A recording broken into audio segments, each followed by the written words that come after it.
The dust swirled across the parched streets of Promise Creek as Thea Galloway stepped off the stagecoach, her green eyes scanning the ramshackle frontier town with a mixture of trepidation and resolve.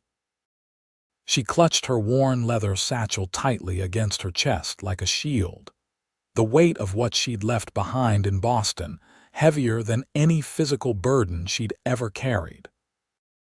The year was 1876, and for a 24-year-old woman traveling alone to the Wyoming Territory, the future stretched before her as vast and unpredictable as the prairie itself. "End of the line, madam," the stagecoach driver called down, tossing her small trunk to the ground with a thud that matched the hollow feeling in her chest. Thea nodded her thanks, brushing the dust from her plain navy traveling dress. Promise Creek hadn't been her intended destination, but after her money had dwindled and her options along with it, this frontier settlement had seemed as good a place as any to disappear. The doctor in Boston had given her 6 months at most. 6 months to live what remained of her life away from the whispers and pitying glances of those who had once called her friend. "Need help with that trunk, miss?" A boy of about 12 appeared at her side, all freckles and eagerness. "That would be kind, thank you," Thea replied, forcing a smile as she fished in her reticule for a coin. "Could you direct me to Mrs. Abernathy's boarding house? Just down the street, past the general store," the boy said, pointing. "Can't miss it, only building with flower boxes." As Thea followed the boy through the dusty street, she took in her surroundings. Promise Creek was smaller than she'd imagined, but bustling nonetheless. A saloon with painted windows stood across from the general store, the sound of a tinny piano drifting through its swinging doors. Men in dusty clothes and wide-brimmed hats moved with purpose, some nodding politely as she passed while others averted their eyes from a lady, Mrs. Abernathy's boarding house was indeed unmistakable, not just for the flower boxes bursting with hardy blooms that defied the harsh climate, but for the immaculate white paint that distinguished it from the weathered buildings surrounding it. Before Thea could climb the 3 steps to the porch, the door swung open to reveal a stout woman with silver-streaked hair pulled into a severe bun. "You must be Miss Galloway," the woman said, her sharp eyes assessing Thea from head to toe. "I'm Harriet Abernathy. Your letter arrived yesterday."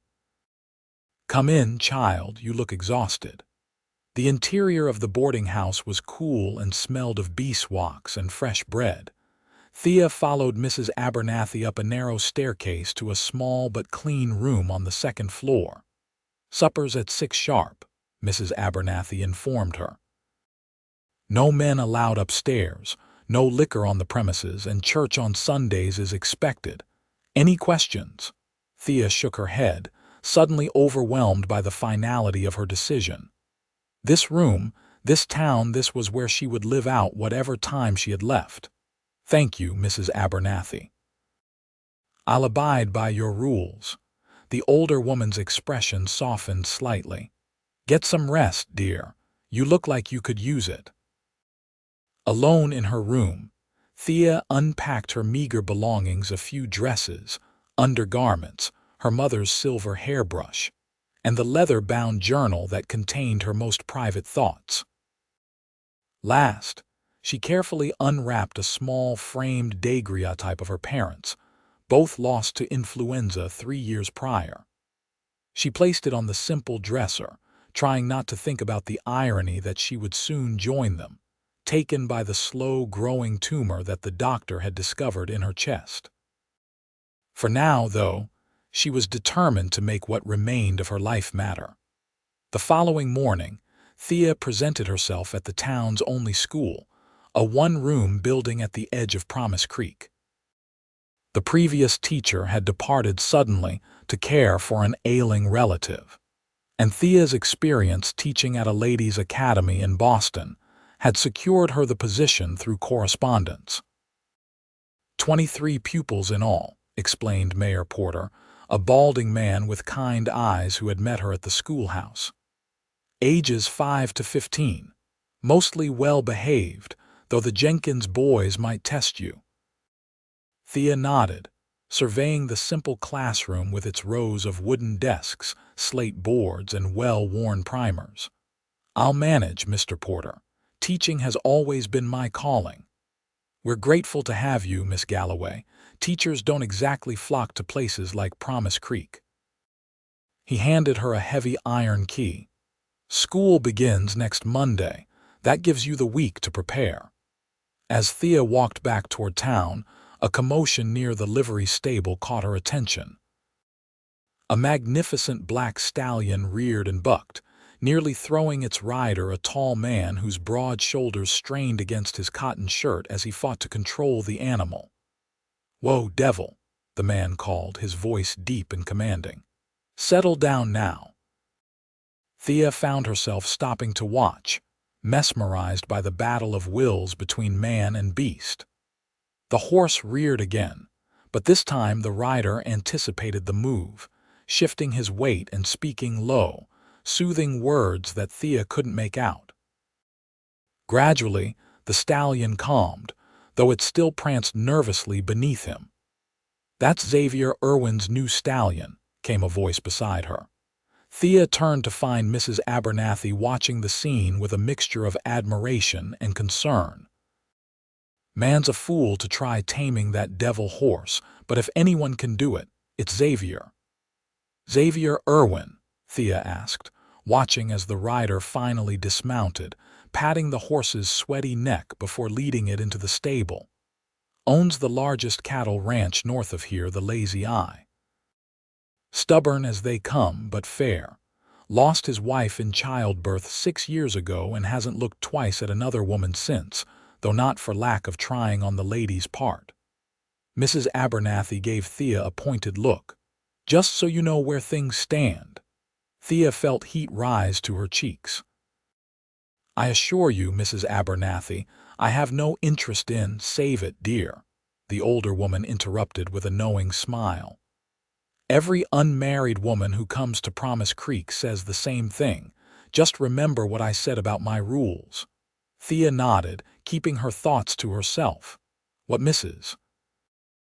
Abernathy couldn't know was that marriage and romance were luxuries Thea couldn't afford, not with the death sentence she carried inside her. The days passed quickly as Thea prepared for the school term. She familiarized herself with the curriculum, organized the small collection of books in the classroom, and took long walks around Promise Creek, memorizing its layout and meeting its residents. She found herself warming to the frontier town, with its straightforward ways and sense of community that had been lacking in her Boston social circles. On Sunday, Thea attended services at the white clapboard church alongside Mrs. Abernathy and the other boarders' 2 elderly sisters and a young widow with a toddler. The congregation welcomed her warmly, though Thea noticed several curious glances from the unmarried men and a few speculative looks from their mothers. As the congregation filed out after the service, Thea came face to face with Xavier Irwin. In the sunlight, she could see that his eyes were a startling blue beneath the brim of his hat, contrasting with his sun-darkened skin and the dark stubble along his jaw. He stood a head taller than most men around him, with an air of quiet confidence that commanded respect without demanding it. "Miss Galloway," he said, tipping his hat. His voice was, as she remembered from the livery incident, deep and resonant. "Welcome to Promise Creek. I understand you'll be teaching my daughter, Emma." Thea's surprise must have shown on her face because he smiled slightly, revealing a dimple in one cheek. "Yes, Mr. Irwin. I look forward to meeting her.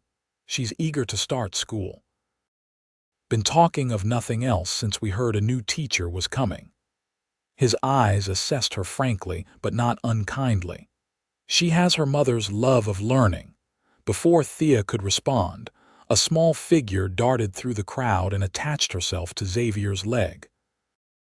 The girl, who appeared to be about 7, had her father's striking blue eyes and dark hair that fell in unruly curls around a heart-shaped face. "Papa, can we go now? You promised pie at Mrs. Miller's," Xavier chuckled, placing a large hand on his daughter's head. "Emma, mind your manners. This is Miss Galloway, your new teacher." The child's eyes widened as she regarded Thea with sudden interest. "You know lots of books. My mama had lots of books, but they're too hard for me still." Thea knelt to the girl's level, charmed by her directness. "I do know lots of books, Emma. And I'd be happy to help you learn to read the hard ones." Emma beamed. "Papa says I'm smart like Mama was." "I've no doubt about that," Thea replied, glancing up to find Xavier watching their interaction with an unreadable expression. "We should let Miss Galloway enjoy her Sunday, Emma," he said, placing a hand on his daughter's shoulder. "You'll see her plenty starting tomorrow." As they walked away, Thea couldn't help noticing the contrast between Xavier's weathered cowboy appearance and his gentle manner with his daughter. There was a story there, one that intrigued her despite her resolve to keep to herself. Monday arrived with clear skies and a brisk autumn breeze. Thea reached the schoolhouse early, her stomach fluttering with nerves as she arranged her desk and wrote the day's lessons on the large slate board. By 8 o'clock, the room filled with children of various ages, their curious faces a mixture of excitement and apprehension as they sized up their new teacher. Emma Irwin arrived precisely on time, led by her father who lingered at the doorway longer than the other parents, his eyes taking in the changes Thea had made to the classroom. The day passed in a blur of introductions, assessments, and establishing routines. By the time Thea rang the bell to signal the end of the school day, she felt both exhausted and exhilarated. Teaching had always been her passion, and despite the circumstances that had brought her to Promise Creek, she found genuine joy in her new pupils. As the children gathered their things and filed out, Thea noticed Emma lingering by her desk, clearly waiting for her father. When the room had emptied, the girl approached hesitantly. "Papa's late," she said, fidgeting with the strings of her bonnet. "He's never late." Thea smiled reassuringly. "I'm sure he'll be here any moment. Perhaps his work kept him." Emma nodded, but her worried expression remained. "Sometimes the cattle are difficult, or devil that's his horse, sometimes devil doesn't behave. Well, while we wait, would you like to help me clean the slates?" Thea offered, trying to distract the child. They were halfway through the task when the sound of hoofbeats approached the schoolhouse at a gallop. Moments later, Xavier burst through the door, his expression tense until his eyes landed on his daughter.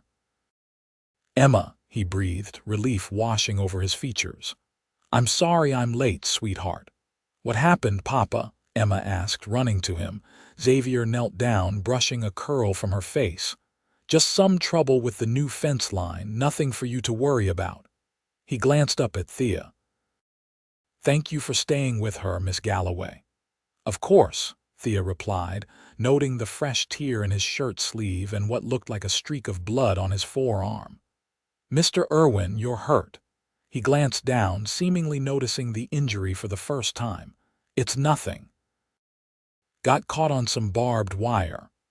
"It needs cleaning at the very least," Thea insisted, already moving to her desk where she kept a small medical kit. "Emma, would you fetch some water from the pump outside?"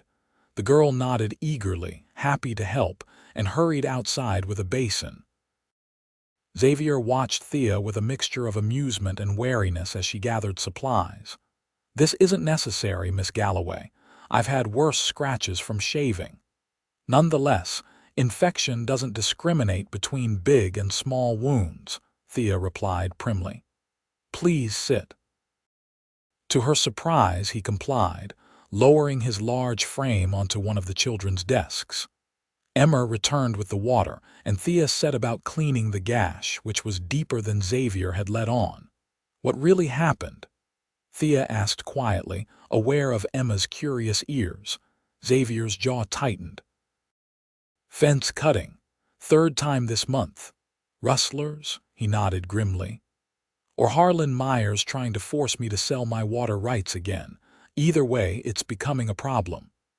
Thea worked silently for a moment, conscious of his eyes on her face as she concentrated on bandaging his arm. His skin was warm beneath her fingers, calloused from years of hard work. "You've done this before," Xavier observed.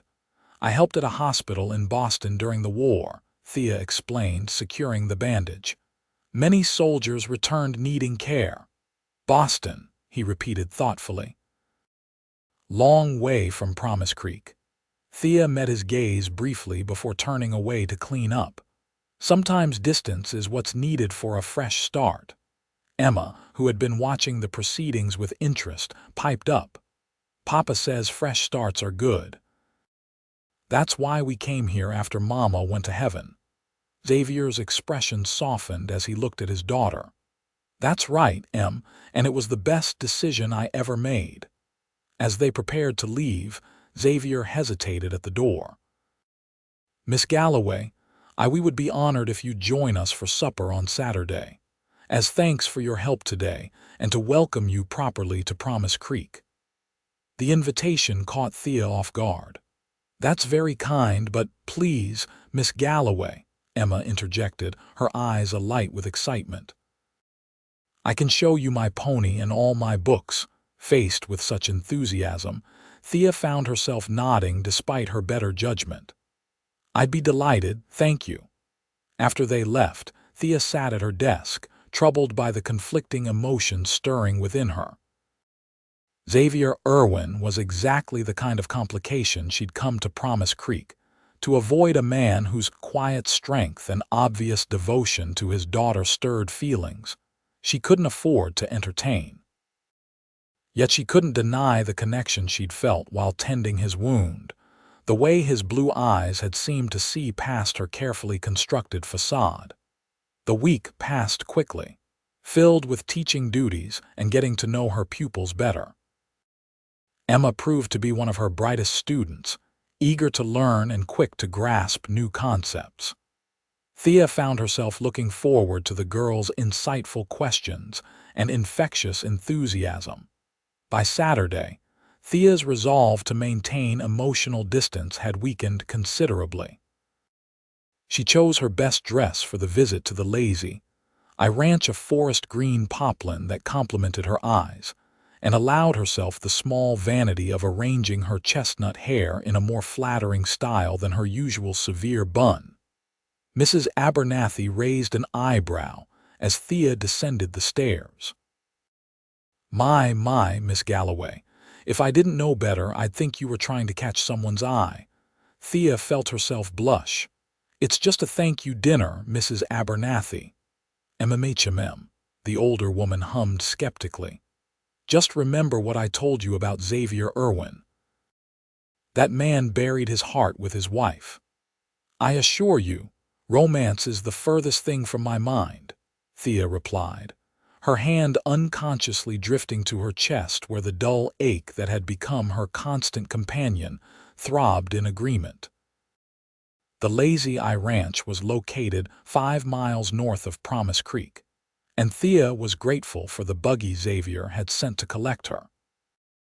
As they approached, she was struck by the beauty of the property, a sprawling ranch house nestled against a backdrop of rolling hills, with a large barn and several corrals where horses grazed peacefully. Emma burst from the house as the buggy pulled up, barely giving Thea time to descend before throwing her arms around her teacher's waist. "You came. Papa's been cooking all day, and he hardly ever cooks special." Xavier appeared in the doorway, wiping his hands on a towel. He traded his usual work clothes for clean trousers and a blue shirt that matched his eyes, his dark hair still damp from washing.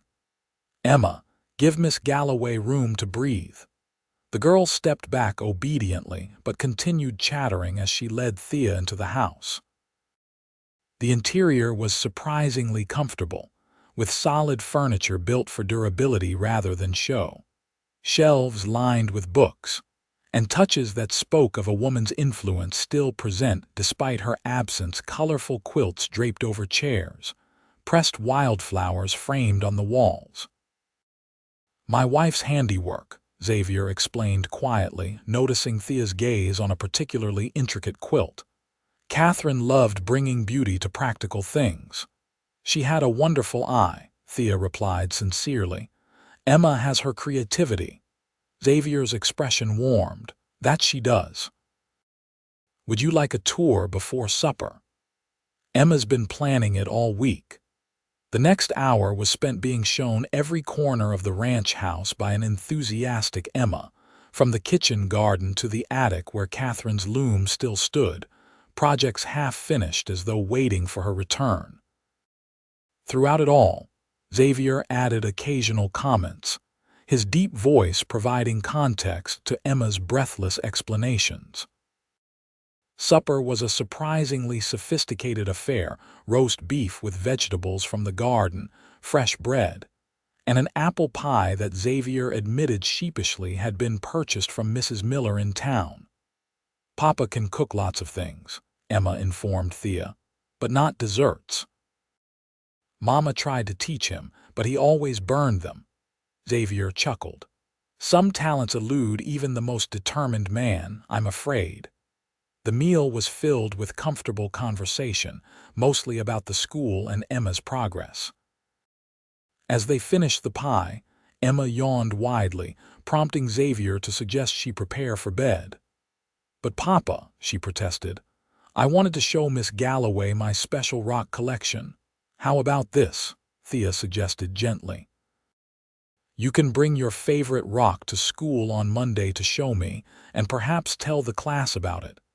Emma's face brightened at the idea. "Can I really, Miss Galloway?" "Of course. It would be an excellent natural science lesson." After Emma had reluctantly gone upstairs, Xavier poured 2 cups of coffee and led Thea to the porch where they settled into rocking chairs overlooking the darkening landscape. "You're good with her," Xavier said after a comfortable silence. "She talks about you constantly." "She's a special child," Thea replied honestly. "You've done a remarkable job raising her alone." Xavier stared into the distance. "Not always well. After Catherine died, I was lost. Emma was just a baby and I had no idea what I was doing. If it hadn't been for Catherine's sister helping those first few years, I might have made a complete mess of it." "Yet here you are," Thea observed, "and Emma is thriving. We manage." He turned to look at her directly. "What about you, Miss Galloway? What brings a Boston lady to a place like Promise Creek?" Thea hesitated, unprepared for the directness of his question. "I needed a change. Boston held painful memories." "A broken heart?" he asked, his tone gentle rather than prying, in a manner of speaking. Thea took a sip of her coffee, using the moment to compose herself. "Life rarely follows the paths we envision for ourselves." "Ain't that the truth?" Xavier agreed, leaning back in his chair. "When I bought this ranch, Catherine and I had plans for a dozen children running around. A dynasty, she called it." His voice carried no bitterness, only a wistful acceptance. "And now I have Emma, and that's more than enough." He glanced at her. "What about your plans, Miss Galloway? Will Promise Creek be a temporary stop on your journey or something more permanent?" The question hit closer to home than he could possibly know. Thea felt the familiar constriction in her chest, a reminder of her limited future. "I've learned not to plan too far ahead, Mr. Irwin." "Xavier," he corrected gently. "After patching me up and suffering through Emma's grand tour, I think we're past formalities." "Xavier, then," Thea agreed, finding she liked the feel of his name on her lips. "And I'm Thea." "Thea," he repeated as if testing the sound. "It suits you." They talked until the coffee grew cold and the stars appeared in full brilliance above the ranch. Xavier spoke of his cattle operation, the challenges of the upcoming winter, and his hopes for Emma's future. Thea shared stories of Boston, her teaching experiences, and the books she loved. It was the most relaxed she'd felt in months, perhaps years. When it came time for her to return to town, Xavier insisted on driving her himself rather than sending his ranch hand. The night air was crisp as they traveled beneath the starlit sky, their conversation continuing comfortably between periods of companionable silence.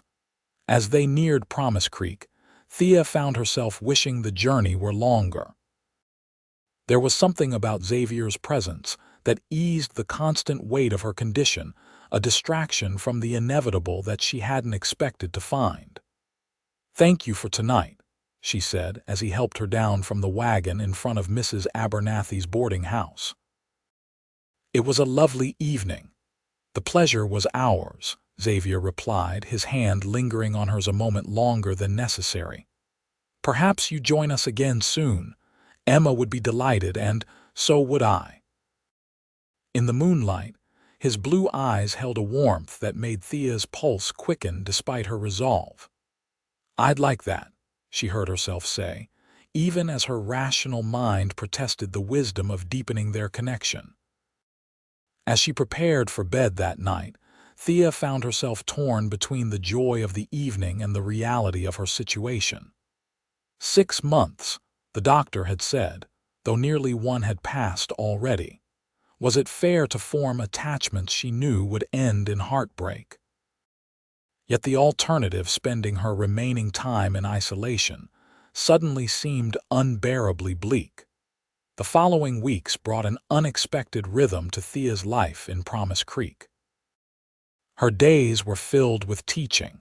Her evenings often spent grading papers or preparing lessons, but increasingly, her weekends included visits to the Lazy Eye. What had begun as Emma's insistence that Miss Galloway see her pony or help with a difficult book gradually evolved into a regular arrangement: Sunday dinners after church, occasional Saturday outings to nearby natural wonders, and once, a community barn raising where Thea had watched in admiration as Xavier directed the efforts with calm efficiency.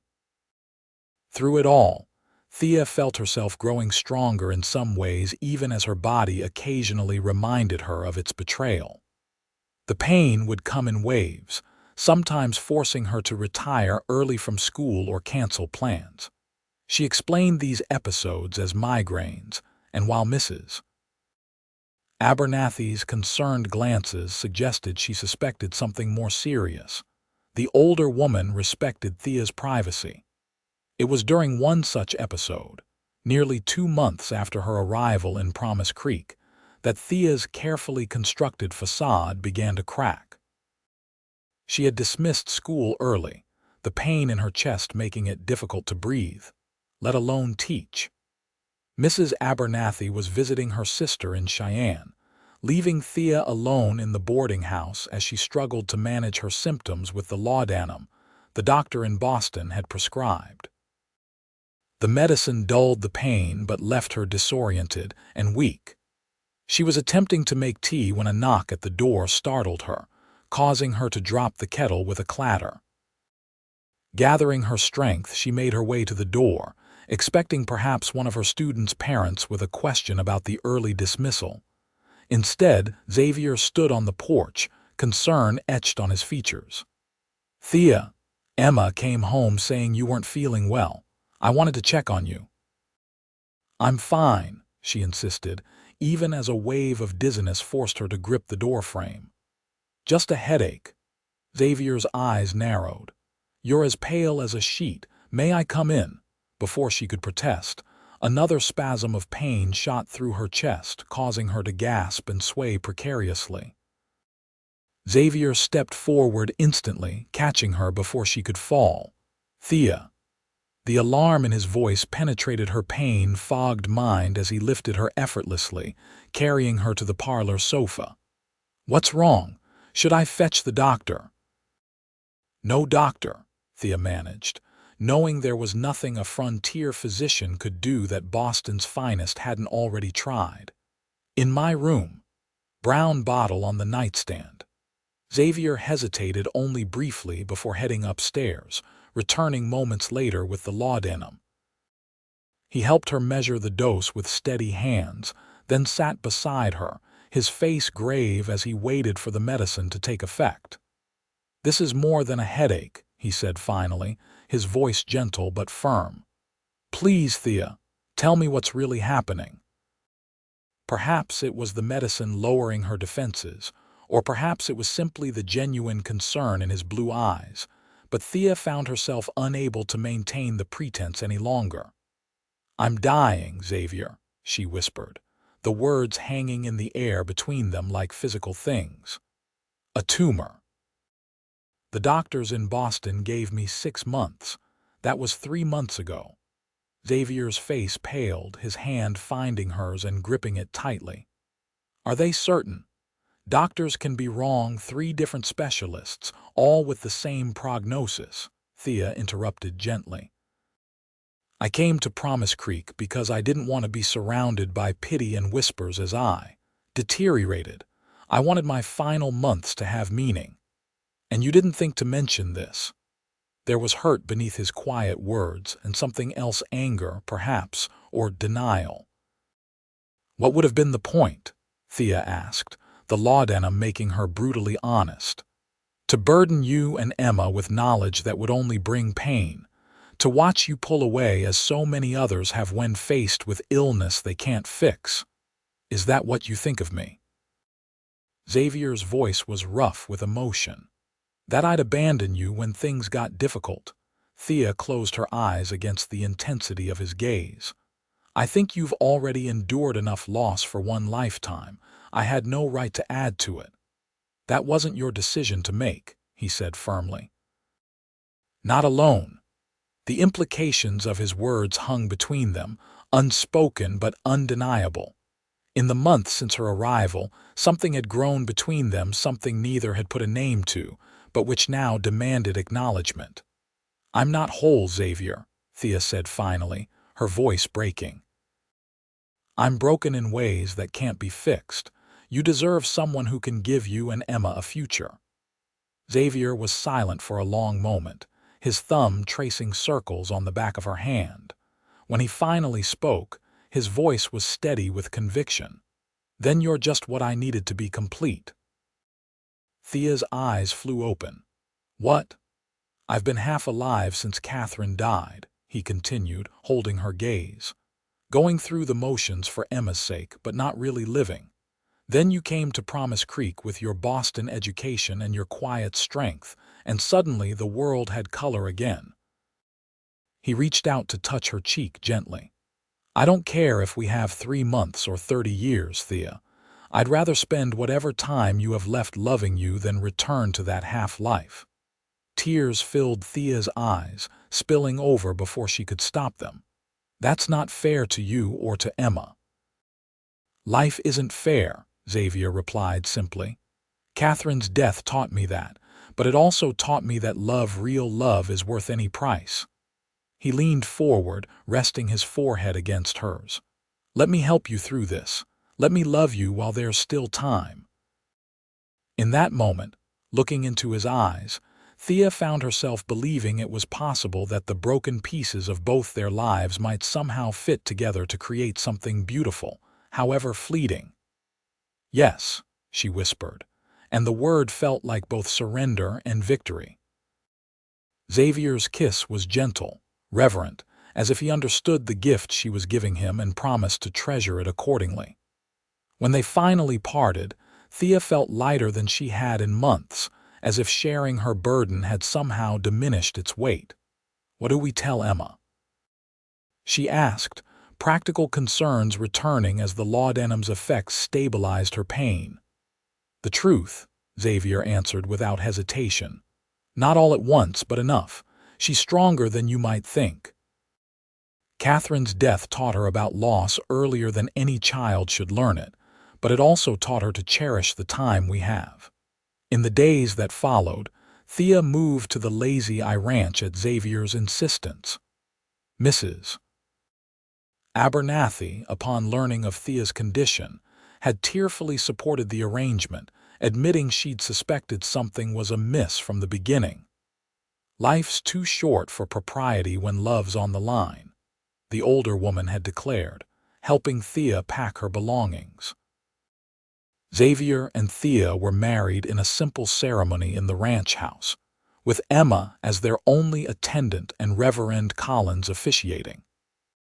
The town of Promise Creek rallied around them once the circumstances became known, with women taking turns bringing meals and offering to help with Emma when Thea's strength faltered. As winter settled over the Wyoming territory, Thea found unexpected joy in the domestic rhythms of ranch life. On good days, she continued teaching, with Xavier driving her to and from the schoolhouse. On difficult days, she rested at home, often with Emma curled beside her, reading aloud from the books Thea had once thought too advanced for the child. Xavier was her constant support, never showing pity but offering practical help and unwavering love. He held her through the worst of the pain, read to her when her eyes were too tired to focus, and reminded her daily that loving her had been the best decision of his life. Christmas came, a milestone Thea had not expected to reach. The ranch house glowed with candlelight and greenery as they celebrated with a feast that brought together their closest friends from Promise Creek. Sitting at the head of the table with Xavier beside her and Emma's animated chatter filling the room, Thea felt a contentment she had never imagined possible when she first stepped off that stagecoach. That night, as they lay in the bedroom they now shared, Xavier held her close against the winter chill. "No regrets?" he asked quietly, his fingers tracing gentle patterns along her arm. "Only that I didn't find you sooner," Thea replied truthfully. "But perhaps we wouldn't have recognized what we needed in each other if we hadn't both been broken first." Xavier kissed her forehead, his touch a promise. "We'll make every day count, Thea. That's all any of us can do, whether we have a lifetime or just this moment." As snow fell softly outside their window, Thea drifted to sleep in her husband's arms, no longer afraid of what tomorrow might bring. In finding love at the edge of loss, she had discovered that wholeness wasn't about perfection or even health. It was about allowing someone to see your broken places and love you not in spite of them, but because of the strength it took to carry them. Spring came to the Wyoming territory earlier than expected, bringing with it a miracle the doctors in Boston hadn't foreseen. The tumor's growth had slowed significantly, giving Thea precious additional months that she embraced with grateful determination. On a warm April morning, she stood on the porch of the Lazy Eye, watching Xavier and Emma work with a new foal in the corral. The pain was still there, a constant companion she had learned to accommodate, but it no longer defined her days. What defined her now was love, the love she gave freely to her husband and stepdaughter, and the love they returned tenfold. Xavier looked up, catching her watching them. His smile, once rare but now a daily gift, spread across his face as he waved. Thea waved back, her heart full with the knowledge that whatever time remained was infinitely precious because it would be spent with him. Complete, she thought. Not because they had fixed each other's brokenness, but because they had created something new from the fragments, something stronger and more beautiful than either could have built alone.